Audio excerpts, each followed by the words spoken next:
All right. Thank you for those of you that are making your way to your seats.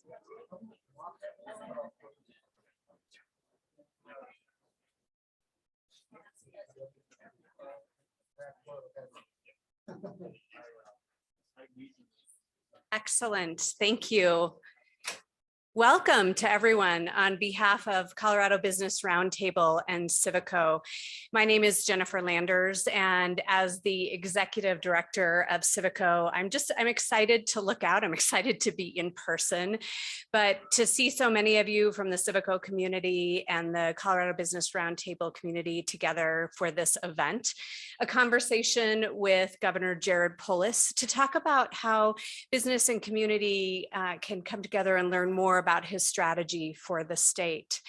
At CiviCO, our mission is to inspire, develop, and activate civic-minded leaders who stand at the center of their community and look around to say, how can we change our communities and change Colorado for the better? And at CiviCO, we do that through our statewide cross-generational programs, including our Governor's Fellowship Program and our Citizenship Medal Program, both in collaboration with the Governor's Office. Our lens of leadership is really at the intersection of passion and purpose, and I know this really parallels the Colorado Business Roundtable mission as well, where businesses come together to strengthen companies, communities, and the state of Colorado. I'm excited for this conversation today, for our four amazing executives that are going to help us craft a dialogue about how the state strategy will really impact all Coloradans, especially our industries and our businesses. And I want to thank Debbie and her team for just putting together this event in a time when being together almost feels indulgent. So I'm excited to have this conversation with you. I'm excited to connect with many of you afterwards in the reception.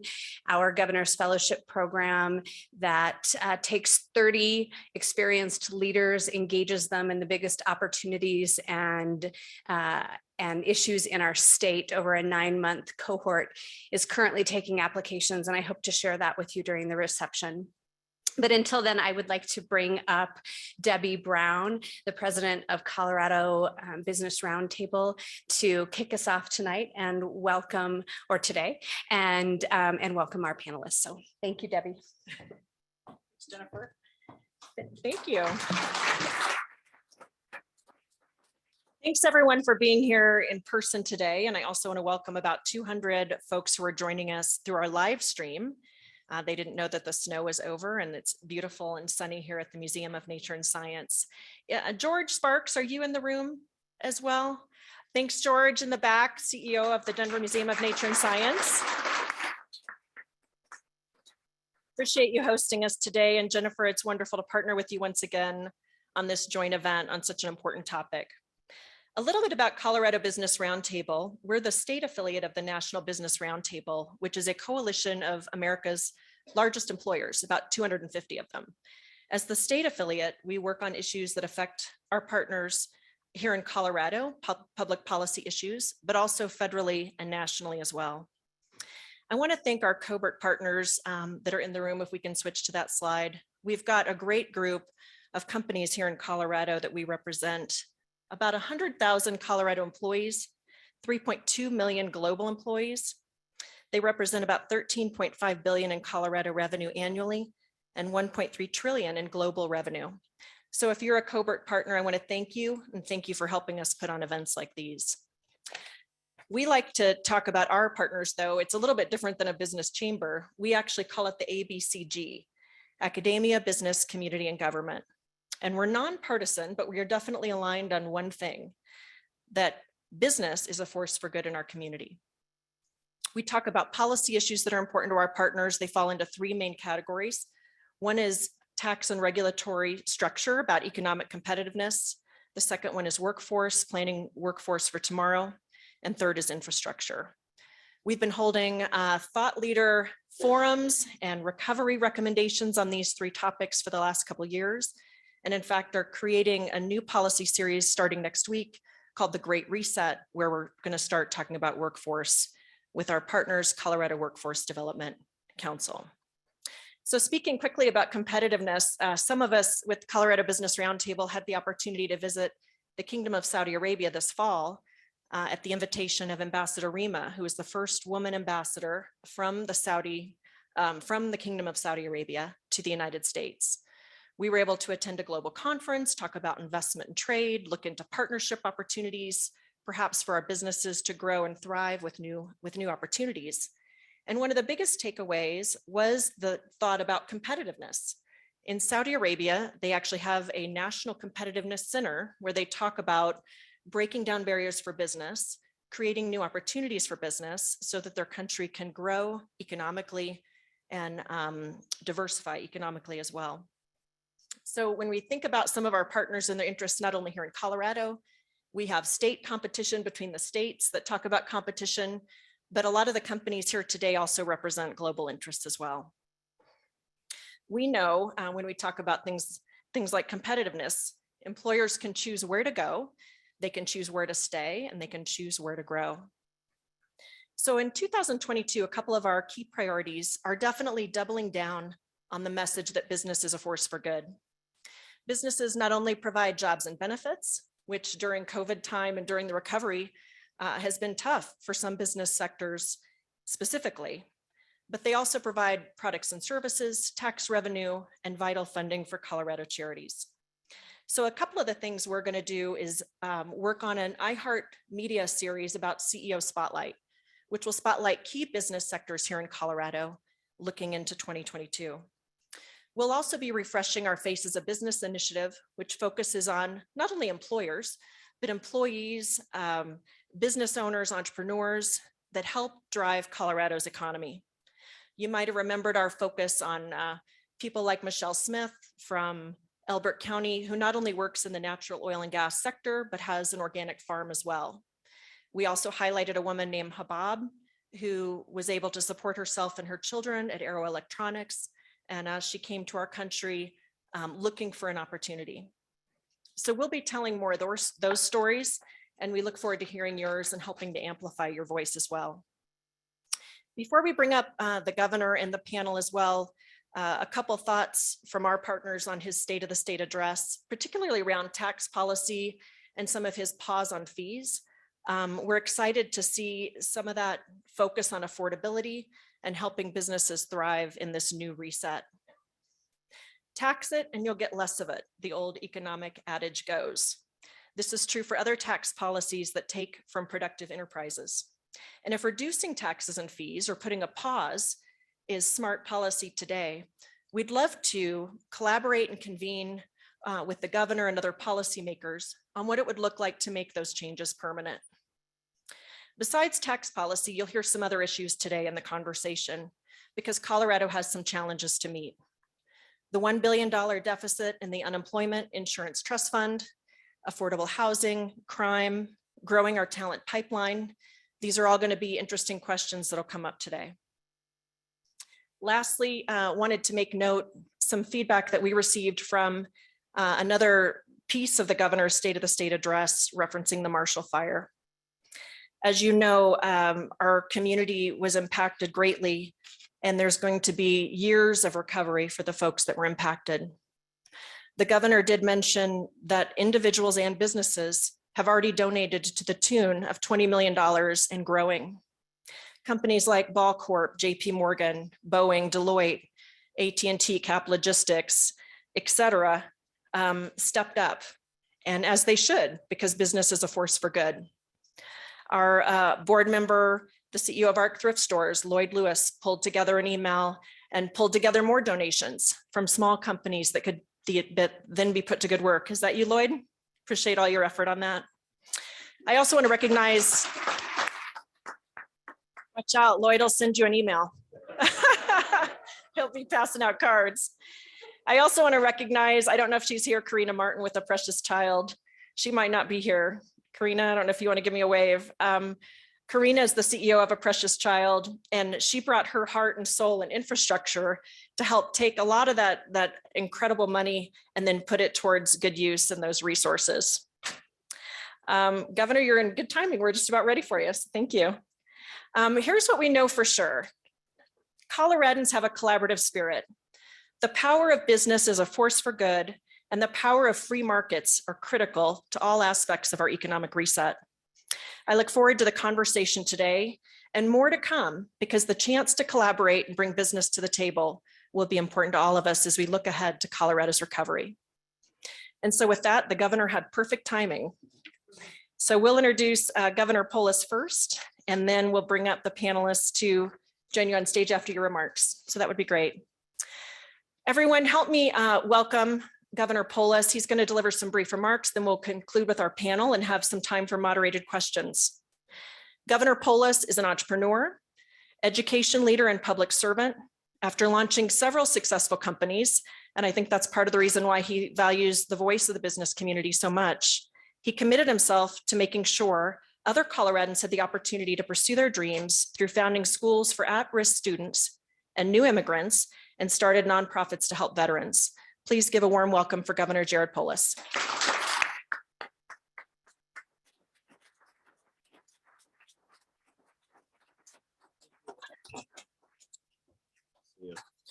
This is my final state of the state for this year. So we're saving the best for last with the Colorado Business Roundtable, or you could say I've just had a lot more practice in delivering it before now. Good to see you. Thank you for all of your work.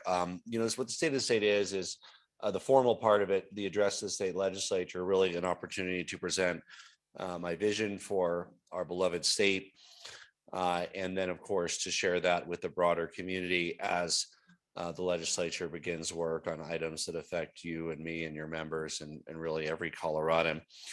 First and foremost, we are very proud that Colorado's economy is growing, recovering faster and stronger than many other states. Our unemployment rate continues to decrease, and December was the fourth straight month with Colorado adding significant payroll jobs. In fact, the biggest challenge I'm sure you're facing is not so much unemployment as how do we fill job openings that we have. And that's a challenge that the state as an employer is facing, and that many businesses are facing. We know that we are also focused on skills and pipeline and workforce issues. And that's one of the areas that, working with the state legislature, we hope to make some significant improvements to have more qualified applicants for the jobs that our growing economy allows us to have. But despite the strong recovery, we know that it's a tough time for people across the state, across our country. Many people are feeling the impact of rising costs and difficulty in affording to live in Colorado, in other places. That's why at the center of our agenda is saving people money and ensuring that people can hold on to more of their hard-earned money. That's by no means a new idea for me or my administration. One of my very first acts that we did is we created the Office of Saving People Money in Healthcare my first few months. And we've succeeded in the individual market in reducing rates by about 24%, which is substantial, even higher in parts of Colorado, Western Colorado, that had higher rates. And that work continues in healthcare. But we also look at so many other cost drivers that people have, and we say, how can we save people money? And to reduce costs in Coloradans' everyday lives, we're putting forward a fee reduction and tax cut package. And that includes things like preventing increases in driver's license fees, reducing vehicle registration fees by $11.10 per vehicle on their annual registration.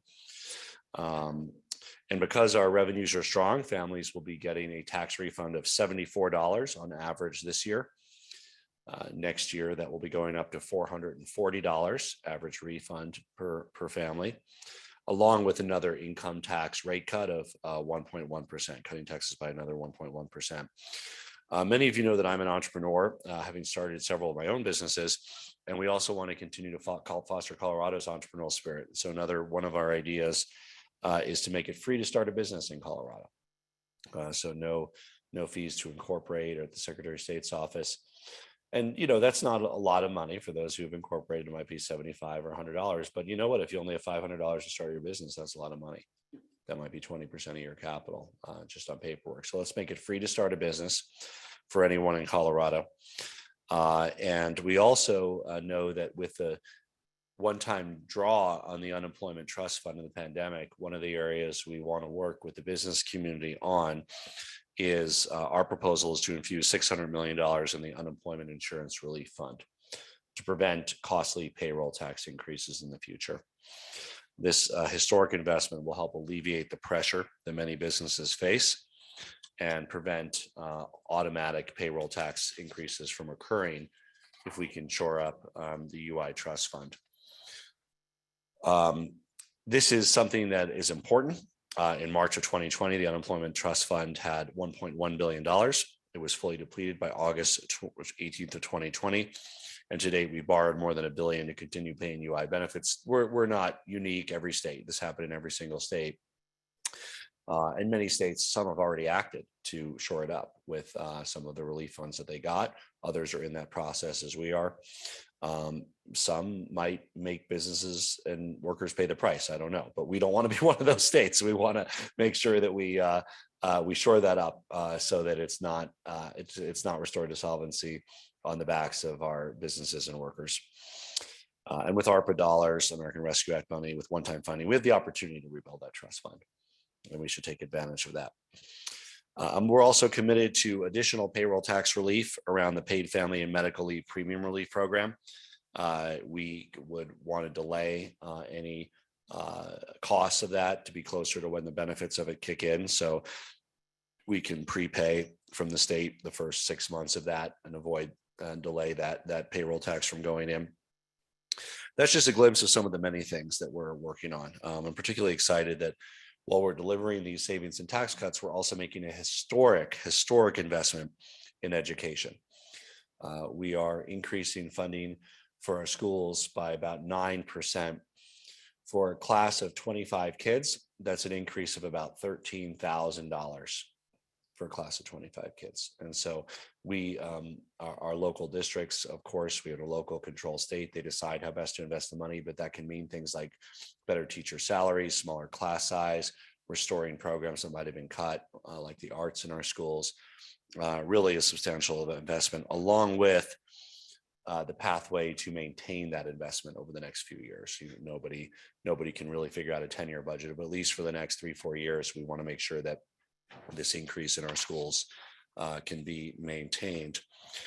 We also have, of course, already implemented universal free full-day kindergarten, and now the voter-approved universal free preschool will start in 2023. And we care about that deeply because we know that kids who have preschool are better prepared socially, emotionally, and academically for success in kindergarten and beyond. But it's also two other things. It's also part of saving families money, more than $4,000 a year savings in preschool costs for families with young kids. If you have young kids or young grandkids, you know that very personally. And of course, it's also a workforce issue today. The more affordable childcare we have, the more it frees up parents to be able to return to work if they choose. And that's important, especially for women in the workforce, but of course for all parents in the workforce and for companies that need to be able to make sure that people can fill those positions with affordable, high quality childcare options, which we've now put under our, we streamline that across state government. We now have a Department of Early Childhood with really a laser-like focus on quality childcare affordability, successful implementation of the universal preschool program.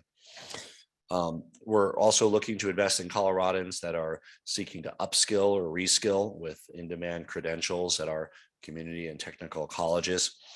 We're proposing a regional approach that really builds innovation, cross-sector pathways, partnerships between school districts and community colleges, employers and community colleges for so many in-demand occupations, among them healthcare workers, education, so many others, including innovative approaches to talent development like high school concurrent enrollment, where students can graduate with an associate's degree concurrent with their high school diploma, apprenticeships, working with folks like CareerWise, where folks in high school can get real life work experience and graduate often with a job offer and the opportunity to continue that. That's just the tip of the iceberg of how we want to support our thriving business community in Colorado and save people money here in our state. It's going to take all of us working together to make this vision a reality. We look forward to collaborating with the Roundtable, with us, with our colleagues in the legislature, Republican and Democratic, and leaders like all of you. As we look forward to the future of our state, I'm happy to say that I'm optimistic. I'm more optimistic than I have been at any time during my governorship, and I know that out of these challenges and travails of the last few years will come some transformational opportunities for change in our state. In mental and behavioral health support, in workforce, in housing affordability, in education, in reducing fees and unnecessary regulations. Together, we can move forward as a state. Thank you.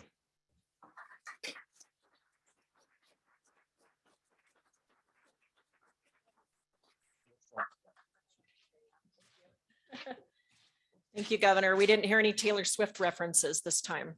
Maybe you're saving that for the discussion. Great. Well, we're going to go ahead.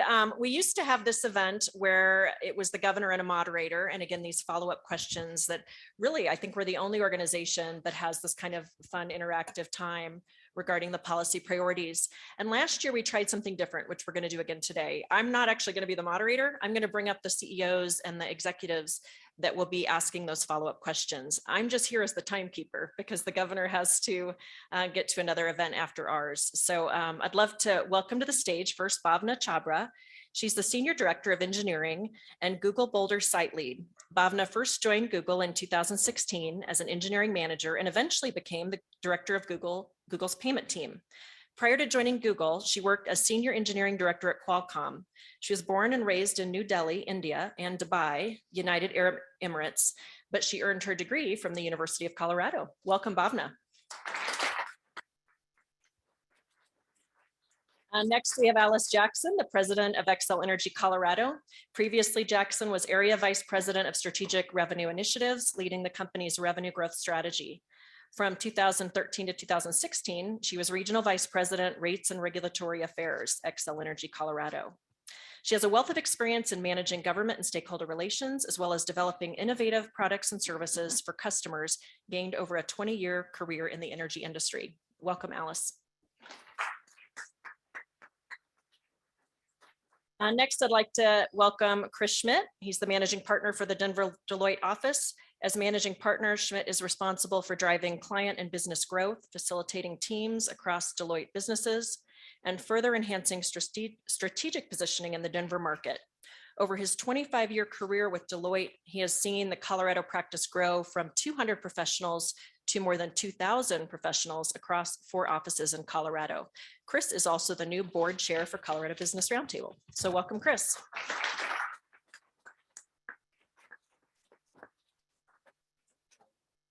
And last, I'm excited to introduce Antoinette Galwan. She is the president and CEO of Terumo Blood and Cell Technologies, a mission-driven medical device company that is focused on unlocking the potential of blood and cell-based therapies. The innovative company strives to advance healthcare, broaden treatment options, and improve patient outcomes through its technologies within the sectors of blood banking, transfusion medicine, and regenerative medicine. So welcome, Antoinette. All right, so here's how it worked last year and how we're going to do it again is each of these executives has brought some questions they wanted to ask the governor, and each will get about 7 or 8 minutes to have that conversation. And Alice, why don't we go ahead and start with you? Sounds good. Thanks. So good afternoon, Governor. Nice to see you. Good afternoon, everyone else. Governor, I'm going to start with the economic recovery. So our question is Xcel Energy and other Colorado businesses have proactively responded to the pandemic to support our customers and our communities. We appreciate your leadership as well, and we're proud to partner on initiatives that supported restaurants and small businesses, as well as people most affected by the pandemic through the COVID Relief Fund. As we move into the economic recovery stage, can you discuss your priorities when it comes to supporting the business community as we tackle the pandemic's impact on our communities and our workforce? Well, thank you for everything that Xcel has done, stepping up during the pandemic and more recently during the Marshall fires, relighting people's pilot lights, distributing thousands of space heaters to prevent additional damage to people's homes in affected areas. and of course, supporting your workforce throughout all of this here in our state of Colorado. There's a number of priorities that I think are important for the business community. Number one, I think, and it exceeds many of the others, is making sure we can get the unemployment trust fund work done, because that's not some and if or but. Quite literally, payroll taxes will go up if we can't get that done. So that's important. The exact contours, exact amount, can be but negotiated, and we're certainly open to more and don't want it to be much less. But we're happy to have those discussions with the business community and others, and we need your advocacy down at the state capitol around those issues. We have a strong economic recovery.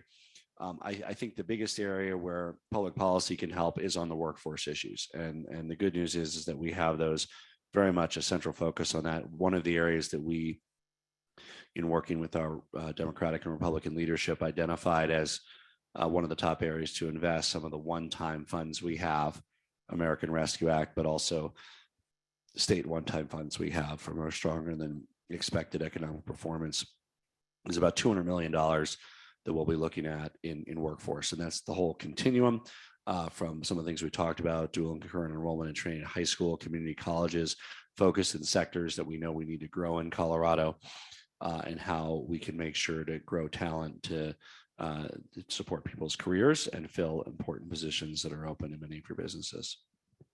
Yeah, thank you very much for that. Turning to another topic, technology. Through the past several years, you and I have had a lot of conversations around the various advancements in technology, and in those ongoing conversations, and how collaboration inside of the state can leverage technology to revolutionize the way we do business here in Colorado. We're blessed with a number of entrepreneurs and new technology development in our state. And the partnership here in Colorado has made Colorado a national leader in clean energy, particularly when we look at technology and our advancements there. For the broader business community, how can we work together to take advantage of new opportunities and technology and innovation so that the state remains at the forefront of the conversation? Well, looking out, I see so many technology companies and this panel, technology. I mean, really every company is a technology company when it comes down to it, because even if it's a manufacturing, you're talking about automation and efficiencies. We are thrilled, obviously, to have the presence of major international and national tech companies like Google here, IBM, so many others. We're also excited to have our own homegrown base of innovation in medical sciences and so many other fields. Colorado is a hotbed of innovation, and really technology affects every part of how we live. The state is a partner in that. We moved to, for instance, our Colorado app, which supports online driver's licenses, so people don't need to physically carry their driver's licenses anymore. We're working on online payment systems across everything we do. A lot of the innovation piece, we also are able as a state to be proud of our major research universities. University of Colorado at Boulder, close to $1 billion a year in federal research funding. Colorado State University, $600 million a year federal research funding. In addition, National Renewable Energies Laboratory, NOAA, NIST, Bureau of Standards. So the federal presence, the academic presence, helps lead to spin-off technology towards an ecosystem that supports a strong technology industry in our state. And that's something we all benefit from, right? Even if you don't necessarily think of your business as a technology business, it is. And you benefit from an ecosystem where somebody coming out of a company that might be on the cutting edge can implement new practices across your business that help improve efficiency for successful competition in the global economy. Well, I know for a fact, one of the things I've learned since being here in Colorado for 8 years is there's this phrase that people say, the Colorado way. And really that means the collaboration. And so that connection between the laboratories, the universities, the other businesses, and finding solutions for the problems, I think is really what has led Colorado. And your leadership has been key to making that possible. So please, I'll open the door to say, continue to engage the business community. We're invested for our futures, but also for the state of Colorado's. Great, thank you. Antoinette, how about you take it next? Sure. So our company, I have to put a plug in. We make the devices that collect and separate blood and cells. there's probably no one here who's not been impacted by that. There is a great blood shortage, so please donate. So it's critical. Yeah, we can get applause around that. So, and so first, thank you for your leadership. I really appreciate everything you've done. When you reflect on the progress that you've made, really making Colorado a business-friendly place, right? Attracting a lot of big headquarters, at the same time, trying to keep the talent and the dynamics of the startups. And you start putting all that together and it explodes housing prices. So if you could expand a little about how you're thinking about those elements and what we can do to help keep things affordable for the folks who've been here for a while, right? You know, I run a manufacturing facility. People can't make ends meet, even as we're paying competitive wages. And at the same time, executives are saying, I don't really want to move here because I got to spend $2 million on a house that used to be, you know, $500,000. So just how are you thinking about that and what can we do to help? First of all, it's a great thing that because of Colorado's great quality of life, people want to move here. The secret is out. It's certainly a better problem to have than to live in an area where people are leaving and fleeing and has low home prices. There's plenty of those across the American Midwest where you can buy a nice house for, yes, you know, $50,000, $60,000. But the problem is that there's not a lot of jobs and people don't want to move there. So it's a good problem to have, but that doesn't make it any less of a problem. From a state perspective, it is somewhat frustrating because we do have local control over what gets built where. The state literally can't, you know, do anything ourselves without our local partners. But what we need is when you have, you know, and price is always a function of supply and demand. And it's great that we have demand for housing in Colorado. It's a sign of a thriving economy. But what we need is more supply.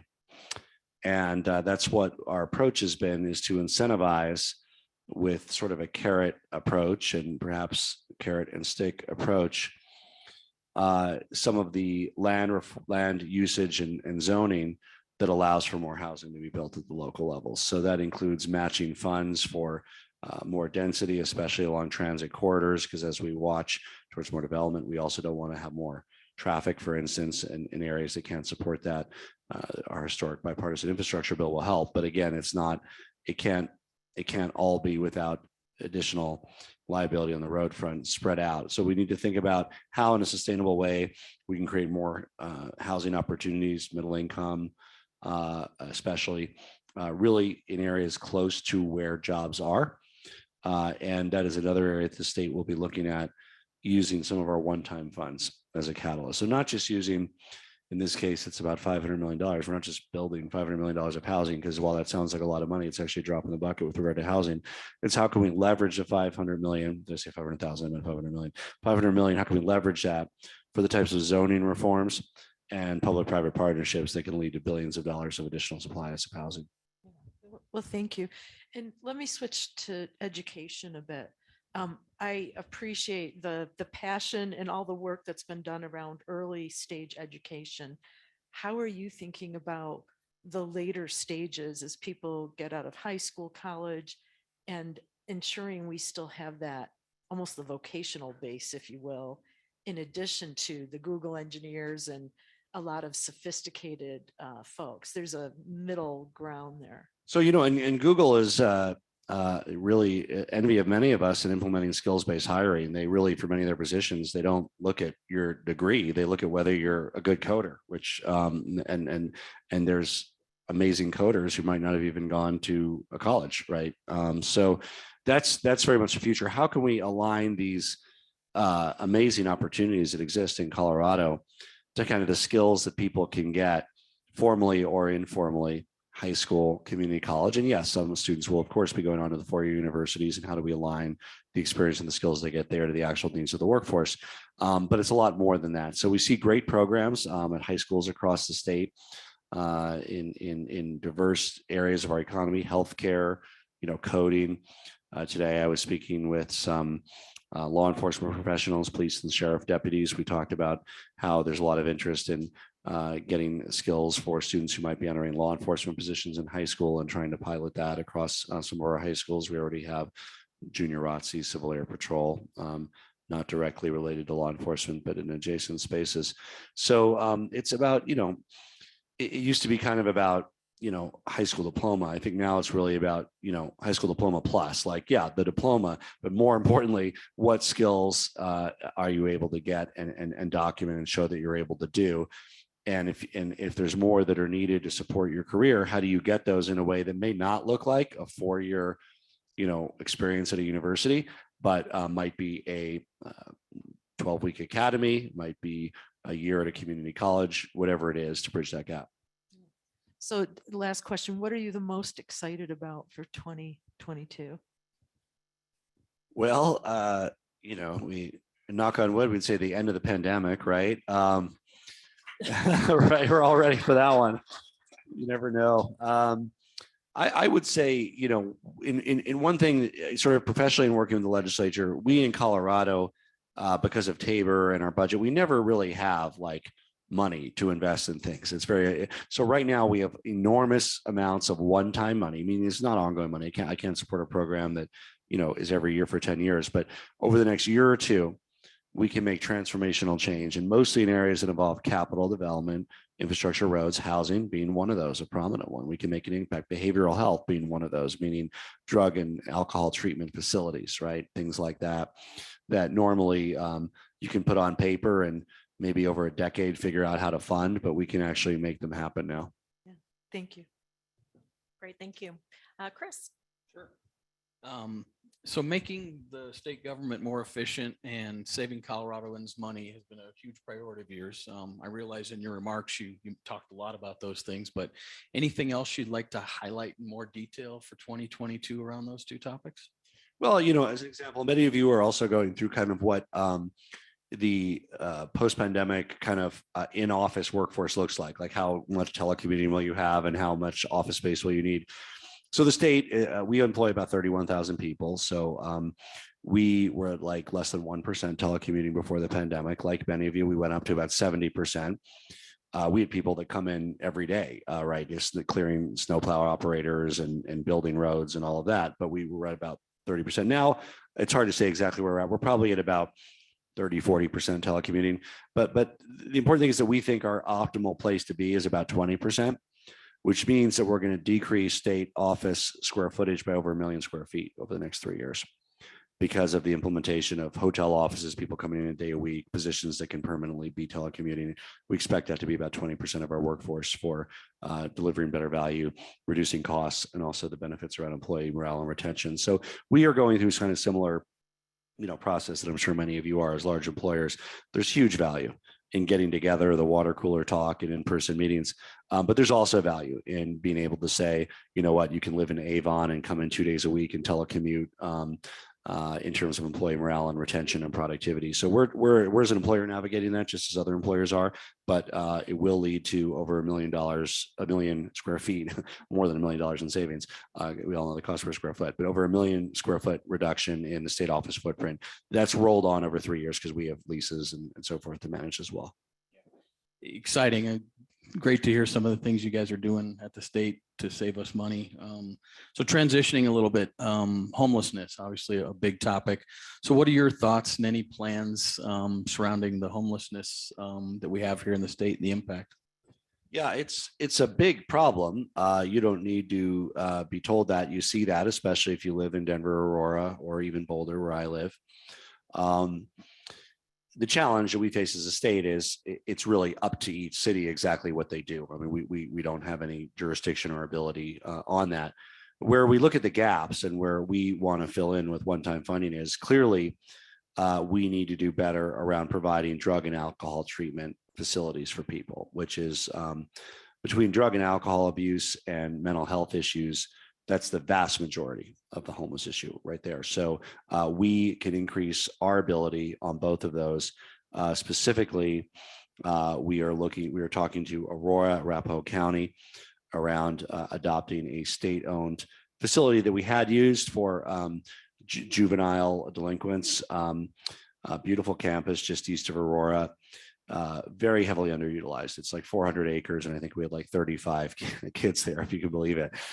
So this will be, with the right investment, a residential treatment facility for drug and alcohol abuse, likely including a detox, or the active detox could be nearby, where people can, for the 3 months or 6 months, go through that process, and just as if if any of you had a family member, you'd want them to get the best treatment. Many people who are homeless, need somehow access to drug and alcohol treatment, because it's not easy. It's not an easy thing, but it's doable. There's good success rates, and we need to do that.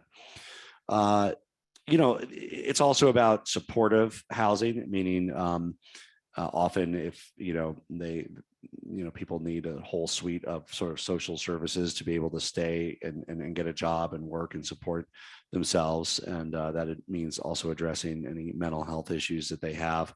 So I think you're going to see cities probably taking kind of a harder line on some of this, but along with that is, where do people go? It certainly didn't work either when people for petty possession of a small amount of drugs would go to prison or jail. That didn't help, because they were out the next day anyway, and it didn't help them get better, and sometimes could introduce them to criminals that could make their situation worse. So I think the answer is about behavioral health, substance abuse treatment, supportive housing, and those are all areas that we look forward to partnering with cities to do. Last question. So climate change. Care to elaborate on investments you proposed in the FY 22-23 budget request to protect the state's resources in advance of climate change? And then, how would you propose to work with other Western states on similar issues? We are already, of course, seeing the impact of a changing climate. Two of our major industries are climate dependent industries: ski industry and outdoor recreation, and agriculture, both very climate dependent. Also, the 3 largest fires in the history of our state in 2020, and of course, most recently, the devastating Marshall fires in Boulder County. This needs a global solution, of course. I hope that America plays a constructive role in that process. So too, Colorado needs to play a constructive role. And part of what we are proposing is, again, using some of the one-time funds we have, is a significant $400 million investment in air quality. And that includes things like, we were able to pilot an e-bike commuting program where people, especially low income, can ditch their cars and get a rebate on an e-bike to commute to work. Electrifying school buses is an exciting initiative, because in addition to the air quality and climate impact, it's not healthy for kids to inhale diesel fumes. So there's an added benefit there, not to mention reduced operational costs for school districts, meaning more money for the classroom, especially with gas at $3.80 a gallon like it is now. So a comprehensive approach that we really love the support of the Roundtable, the business community, in making historic investments in clean air. And what this does is it helps Colorado achieve our clean air and climate goals in a better way when we make these kinds of investments, because we need to achieve these goals, and we are one way or the other. But the regulatory way is always difficult and challenging for businesses. So if we can achieve them through investment and accelerate that progress, there's then going to be less pressure on the regulatory front for doing our part on climate. Great. And Bhavna, you've already gotten a plug for Google, so I think you're ready to go. This is Bhavna. I might as well walk away right now. But actually, before I ask you questions, thank you so much on behalf of our employees, Google employees, for all you've done for Boulder County residents through this Marshall fire. We had several employees affected, and we really appreciate how quickly your administration energized to help us. So thank you. My question has to do with other parts of Colorado. So I moved here in '93, and Colorado's grown dramatically. Most of that growth has been around the Front Range. But now several companies such as Google are offering these really nice hybrid work policies where we say our employees can work from anywhere. So my question is, what are you doing to drive new industries to rural parts of Colorado? And for several of our employees that are choosing to live in some of these more rural parts of Colorado, what are your plans to improve infrastructure and specifically increase connectivity there so that we can take advantage of this new world? Yeah, so we're excited by your initiative and initiative of other companies. For as I said, just an example, the state workforce, we might have 20% telecommuting, but whatever that percent is for companies, when we say location independent, that can often mean the ability to live in rural areas, which means for somebody on the same salary as a small condo in Denver, they might have 120 acres, and horses, right? So if that's what they want to do, that's what they want to do. It also means for our rural economies. We've long focused on bringing employers to rural Colorado, but sometimes it's just as effective, if not more, of bringing employees to rural Colorado, and they're connected to a hub, whether it's in Colorado or somewhere else, earning and spending their money in the local community, at local stores, at local shops. So we built into our Office of Economic Development and International Trade, OEDIT, we call it, the an incentive around location independent employment. So the old model was, how do we get a company to move to Craig or move to Trinidad? Now we say we want to attract you to move to Colorado. There's an extra incentive if 10% of the jobs that you create are location independent and can be in rural Colorado. And so there's been some great success with that. Some of our recent companies we've attracted have had that component of location independent jobs. And that's really exciting for our local economies, because again, that's money that enters the local economy and is spent in local businesses. So it's a very important investment that we can make. Very exciting time for broadband and high-speed internet with the federal bipartisan infrastructure package. We're still calculating exactly how much Colorado will receive, but it's a lot of money around expanding broadband internet access. We added additional state funds for that, for both middle mile, last mile. This is a time when I think our nation is really stepping up to bridge some of those divides. And within the next few years, it should be over 99% of Colorado that is high-speed internet connection. Okay, I can hear folks at Google cheering about this, because you're right. Many people want to move away from the Boulder, Denver area. Okay, my next question is also about tech. So you've got, you talked about tech is exploding here in Colorado, and that's great. One aspect is companies such as myself, Google, moving in large tech. But the cool thing has been all these startups, all these tech startups that are starting up. I saw in November alone, $1.5 billion raised in VC. So it's pretty impressive. What are your plans, your administration doing to nurture and incubate more of this cool tech startup dynamic energy we're seeing? Well, it's good news is that we are on the map for allocating early stage capital. Firms in New York and Silicon Valley and Boston know that Colorado is a hotbed of innovation, a good place to invest. The amount of early stage capital raised has just skyrocketed. There's been a number of local unicorns and success stories that have come out of that, and that creates a virtuous cycle of investment from the investors and founders along the way in those businesses, more likely to reinvest in new local businesses. I was a co-founder years ago of Techstars in Boulder, which is now no longer specific to Boulder, of course, but at the time, of course, helped put Boulder on the map as a startup hub, along with that Denver, Fort Collins, Colorado Springs, great startup cities.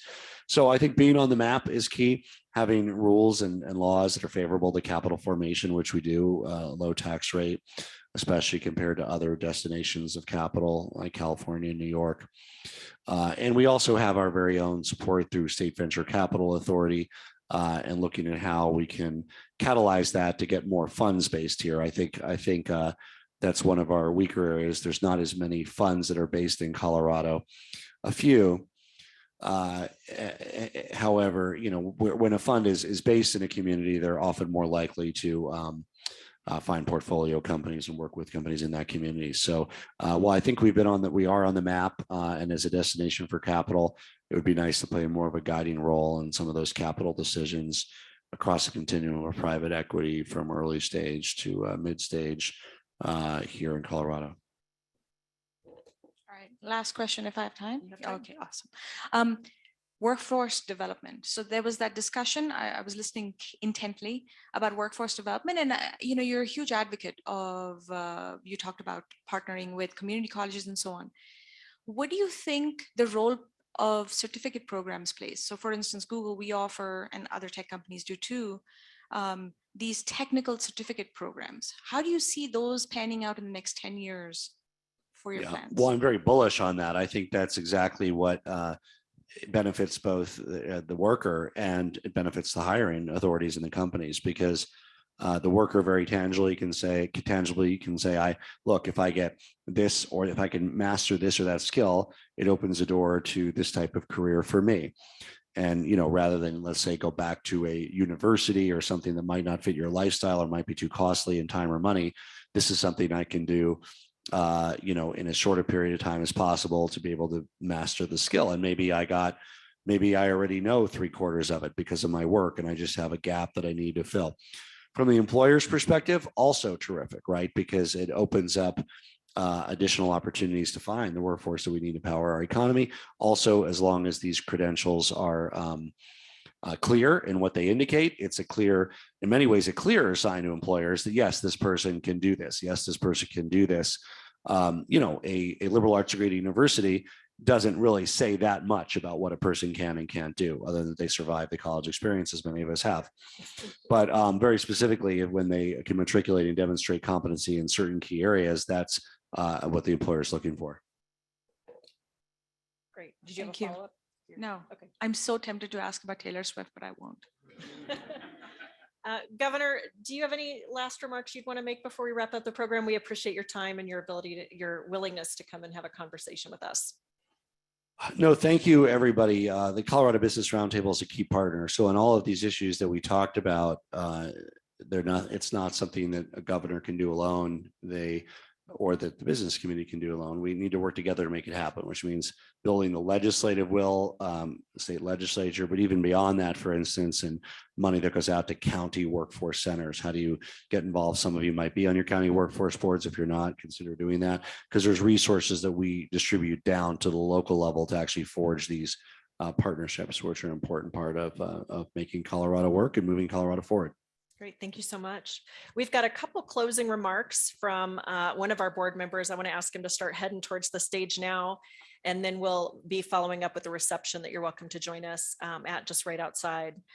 So for closing comments, I want to introduce you to Danny Moore. He's the president of De Novo Solutions. Danny served 24 years in the United States Navy before retiring in 2005. After the Navy, Danny served in several roles in the private sector and then founded De Novo Solutions, providing scientific, engineering, technical, and operational support services to the Department of Defense. Danny also serves on the board of directors for Colorado Business Roundtable. And back to our story about business being a force for good, that's our key mission.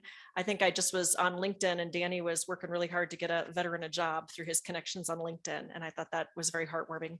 So give a warm welcome to Danny Moore.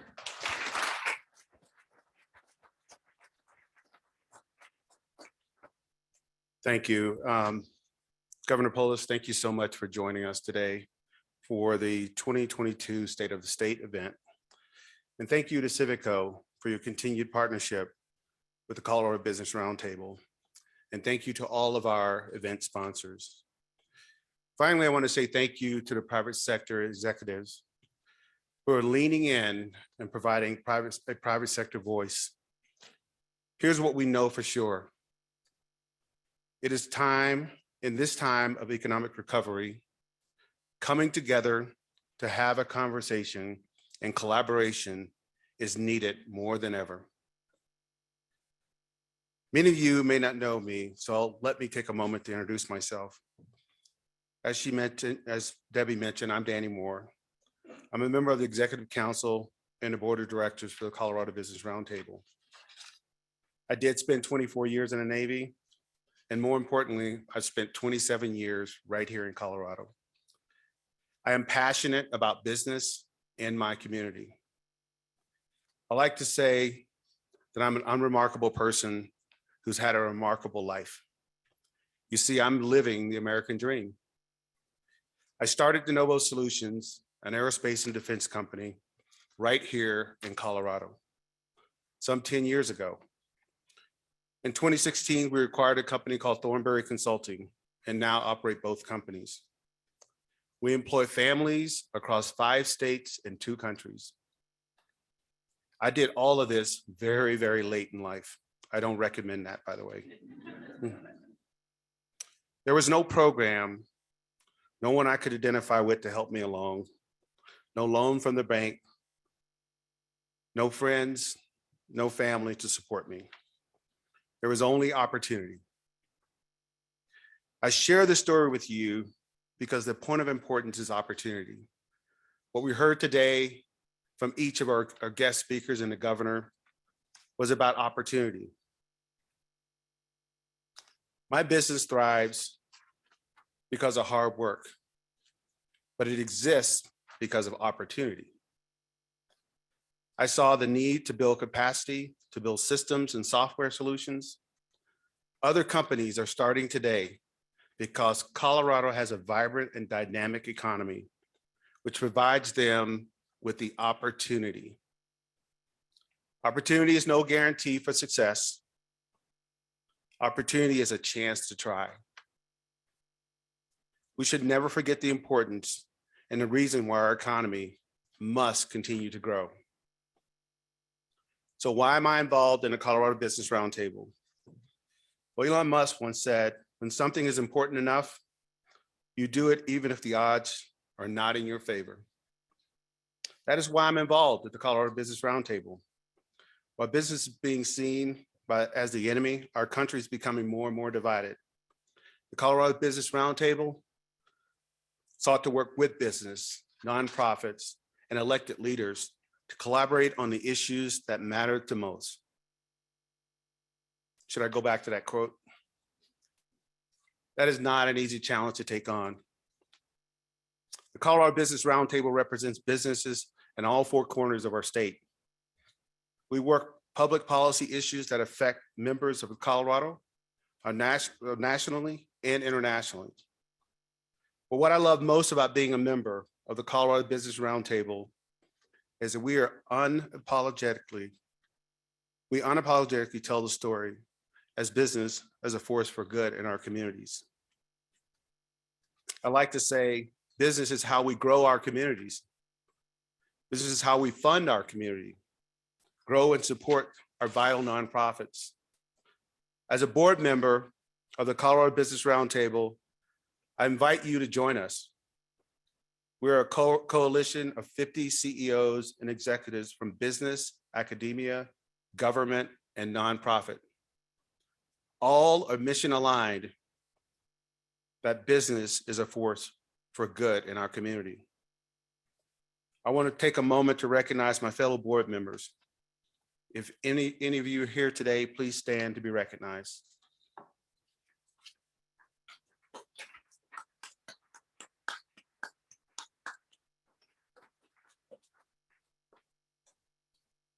If you'd like more information about our board, please come up to me or one of the board members during the event.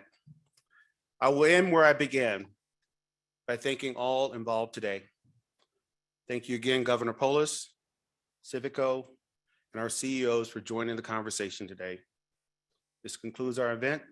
Please join us in the foyer for the reception. Thank you.